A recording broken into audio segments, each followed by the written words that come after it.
I'm Corinne Cavanaugh, and you're listening to Lightning Speed, the podcast where marketing leaders who engineered revenue growth for Fortune 500 companies share the blueprints that help small and mid sized businesses grow quickly. Today, you're going to hear the best advice from Angela Martin, a commercial executive who's powered over 52 million in product launches at PepsiCo, Mayo Clinic, Harley-Davidson, Sara Lee, and Kimberly-Clark.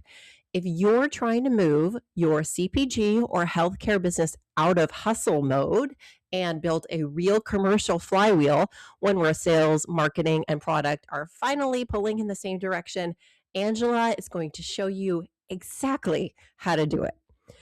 In this episode, she breaks down exactly what stalls a launch, why a 90-day activation roadmap outperforms annual planning, and what it takes to build internal alignment before you ever go to market.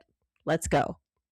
So you've powered over $52 million worth of product launches at companies like PepsiCo, Mayo Clinic, and Harley-Davidson, big brands. So what's the number one reason product launches stall between development and revenue, and what can fix it? I think the number one reason launches stall is companies confuse product readiness with commercial team readiness, right? So product is ready, great, go. But if that commercial readiness hasn't been built out, that's where we get in trouble. So engineering, great, they're done, they've finished the product development. Or product managers, great, they've done, they finished the product development. Okay, marketing, great. You got your positioning down. Lateral sales, you get trained at the end, and then boom, you expect great. Everyone's ready. Revenue should follow. But revenue is not a byproduct of a launch. It's the result of activation, a lot of activation, and that gap typically shows up in three key places. First is no clear definition of the primary revenue segment. And certainly there can be lots of revenue segments over time, but to get started, you really have to have a clear definition of what is that primary revenue segment that we're going to launch with. The second is no quantified economic case for the buyer, right? So like, what's that value proposition and what's that economic case that is going to make that buyer feel like, yeah, it's irresistible. I have to buy that product or service. And the third is I really like these 90-day activation plans for sales and for sales and marketing to be really tightly aligned together. The 90-day really allows you to get out there, do something, get some feedback, and make tweaks and changes. And so when I lead launches, I like to focus on building that bridge from development all the way to revenue. And that bridge includes those things. It includes having that clear target, having a clear use case, having the economic value articulated clearly in a way that sales is not just informed, but sales has punched it a bit and they feel like, yes, I can actually defend this. This is great. And then pre-launch sales enablement, that you've armed the sales team with not just what marketing thinks is great materials, but with what the sales team is feeling empowered by. And then that 90-day activation sprint with, really clear KPIs or really clear indicators that this is, adding up to what we're expecting or it's not. And then you start to dig into why. So launch, it's not a date, it's an event, it's a revenue event, it's teamwork, right? And so organizations that treat it that way are really much better at closing that gap between here's a product, here's innovation, oh, and here's income.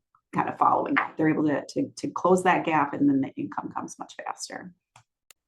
You create 90-day growth activation roadmaps that compress time to revenue. So faster to market, a lot of accountability. So I'm really excited to hear what's fundamentally different about a 90-day activation versus traditional annual planning, and why does it drive faster revenue? I love annual plans, but they're really trying to optimize for predictability, right? And a 90-day activation roadmap really is optimizing for learning and the velocity at which we learn. So where traditional annual planning kind of locks in assumptions early, it then disperses a ton of resources across a ton of different initiatives. That's fine. It can also mean a delay in course correction and a delay against learning because everybody's still cemented to hitting that annual plan. Whereas a 90-day activation roadmap is doing things just a little bit differently as well on top of that and saying, I want to make sure that we are identifying, the highest growth hypotheses and leveraging those. We want to concentrate our resources on that specific lever for a period of time and learn. And we're going to build in these, kind of feedback loops of we are expecting to hear this or learn this, and what did we learn? And so from that, you're, speeding up that cycle of learning. And the intention, of course, is to compress the time to revenue because you're accelerating that learning and decision cycle. Revenue grows faster when decisions move faster than the market is shifting, right? And so if you compress it down to 90 days, that 90-day cadence can really force learning, therefore force clarity, and give you that focus that you need to really kind of shift the revenue growth. I just love this because, you need that deadline. Everyone needs a good deadline to zip in their efforts, to really stay focused. And if you're looking at 90 days, it kind of forces that energy and attention that you normally wouldn't get. I just love this approach. Yeah, thank you. All right, let's get into the nitty-gritty of healthcare. At Mayo Clinic Laboratories, you led the digital transformation and rebrand with the C-suite. What inspired the change, and how did you connect Rebrand to actual commercial outcomes? We spent a lot of time clarifying our position relative to the competitors, LabCorp Quest. We then, took that as that opportunity to say, hey, we got to modernize our digital ordering practices so that we are up there with the creme de la creme of the big guys, and redefined the internal tools under the hood as well. So we went through a digital transformation related to our MarTech stack, looking at the IT systems underneath as well. And I partnered closely with our systems architecture and IT teams to define that and to realign it. And then we aligned our brand narrative with those measurable commercial outcomes of really truly driving revenue, and having better customer experiences and measuring that. Because again, brand changes and brand name changes is just commercial architecture, of being expensive. It could just be viewed as expensive art, or revamping the MarTech stack. That's just really expensive spend if you are not also taking a close look at revamping your internal roles and responsibilities.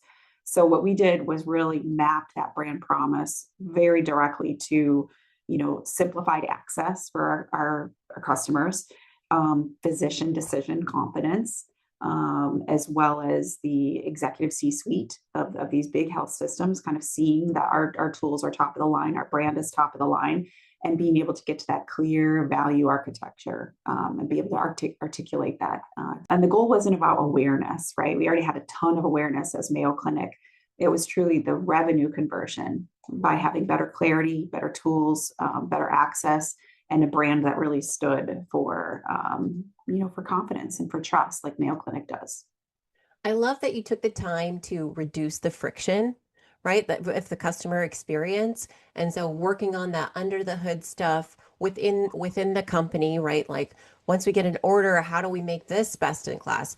And also externally, right, to the customers, how do we make sure we are competing with the other guys out there on our A+ levels, so that when we drop the new brand name and people go, aha, this is a company I know and trust, and they go to buy, they have a great experience through the whole process. I mean, what an ambitious thing to do a rebrand with an external systems and internal systems at the same time. But what's the outcome? The outcome is not only do they recognize, they start the buying process, but they finish the buying process and you get more revenue. Amazing. Yeah, it's a lot of work, but that's what it takes, right? That's what it takes to really elevate and push the revenue, is to that clear alignment from your people, your process, your technology, and kind of all in your marketing. All of it's got to sing off that same sheet. I love this as an example because this is what it takes to go from the messy middle revenue, group up to sort of that enterprise grade. These are the types of things you have to be thinking of. It's not a new logo. A new logo is not going to get you there. You need to think about your brand, your perception, what it feels like to go through the process. I mean, this is just a killer example. Thanks for bringing it, Angela. Before we go any further, if you're wondering, sort of wondering in the back of your mind while you're listening, if AI can help with any of these problems, the answer is maybe. An AI first marketing department requires 5 key things. I call it the scale framework. I've been thinking about this a lot lately, and you can download it on cac-media.com. It's free, and I'll drop a link in the show notes. Here's more from Angela. What's the big difference between commercialization on a consumer product versus a healthcare product? Is there anything that stays the same or what's different? Yeah, thank you so much, Corinne. I think to me, the fundamental difference is really the buying dynamic, right? So in CPG, you're optimizing for velocity and emotional pull. The buyer is often just one person making a relatively low risk decision influenced by the brand, the placement, and the price architecture. And in CPG, distribution scale matters enormously, right? Like if you're in stock at Walmart and if you're in stock at Costco, et cetera. But in healthcare, you're selling into layered risk. There are multiple stakeholders there. There's the clinician, an administrator, procurement, finance, sometimes regulatory, right? So inevitably, the buying cycle is longer and the risk tolerance is much lower. The proof and the credibility, that threshold is much higher. But between both of them, the principle that stays the same is this: commercialization succeeds or fails based on clarity and alignment. So PepsiCo or leading commercialization at Mayo Clinic laboratories, the work always starts with defining that one clear problem and one clear economic value story. So if the internal teams like sales and marketing can't articulate the value in that same language, the market won't hear it clearly either. So that's really critical, that clarity, one clear problem, one clear economic value story. So while the sales motion changes dramatically, the core discipline of marketing does not. You still need sharp segmentation, a unified front around the value narrative, as well as commercial readiness before launch. So in both worlds, I've seen the same failure mode. Leaders get trapped when they believe that the product being done means the market is ready, but it doesn't. It's more complex than that. We have to get clarity internally.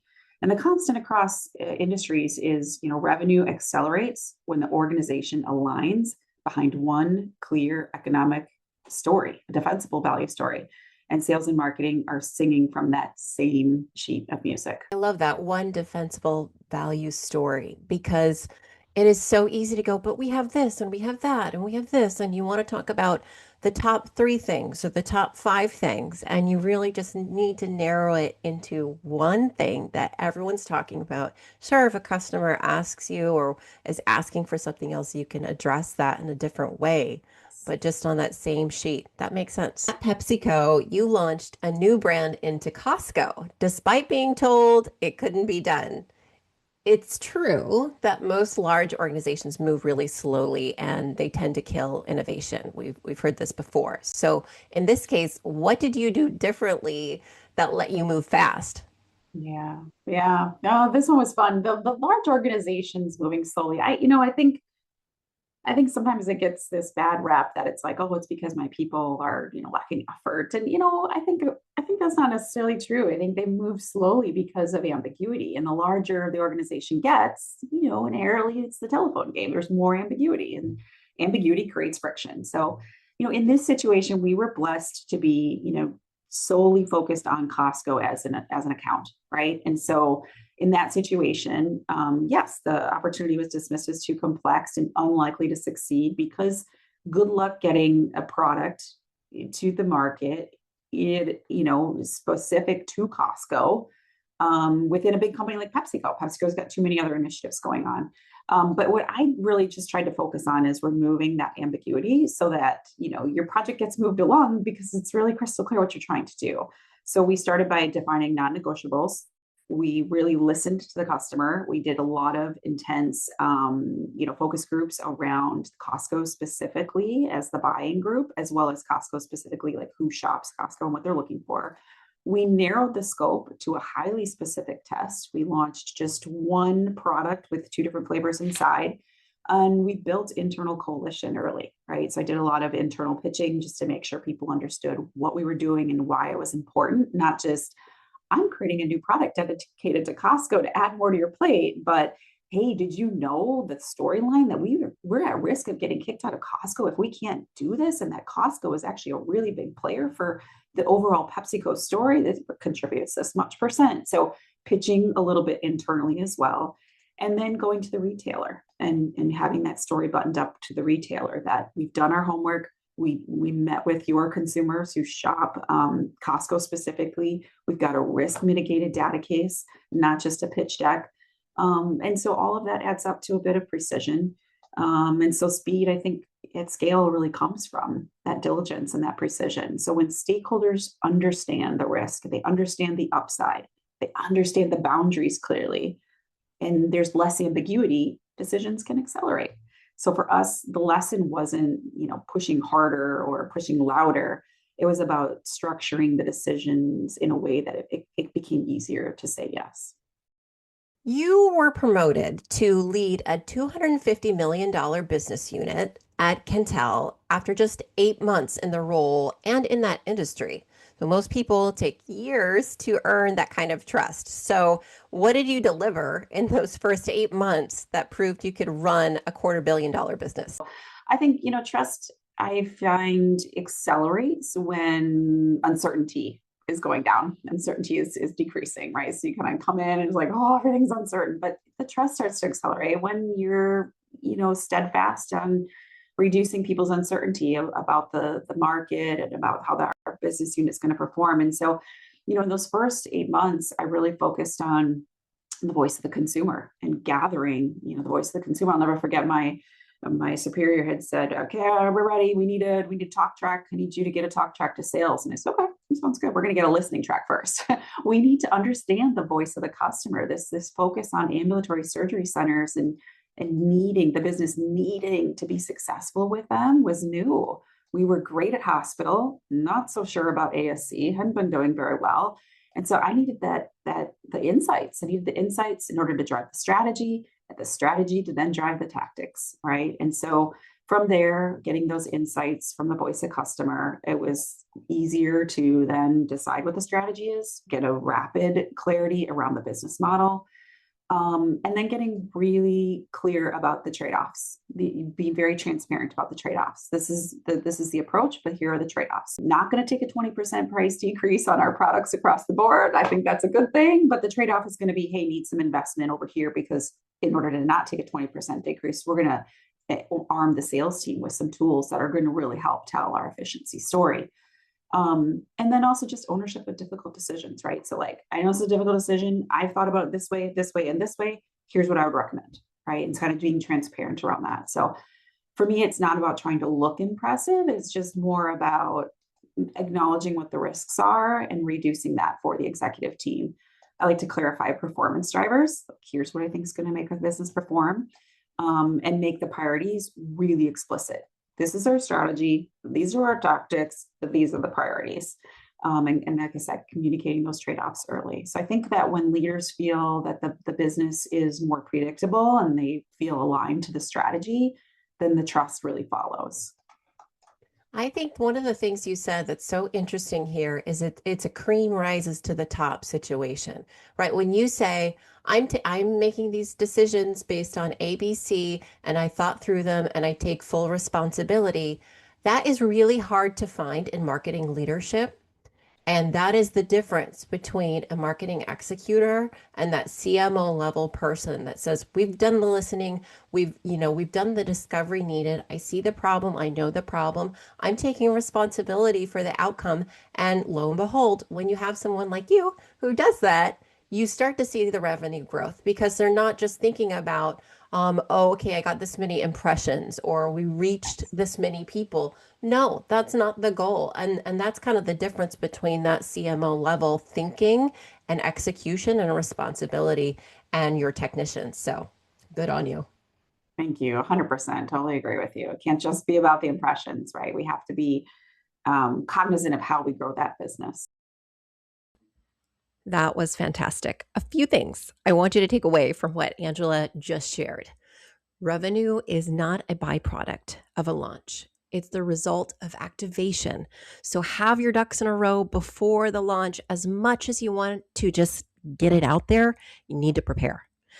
There are 3 challenges she named that I've seen across nearly every business industry out there, and they are no clear primary buyer segment, no qualified economic case for that buyer, and annual plans not driving a sense of urgency.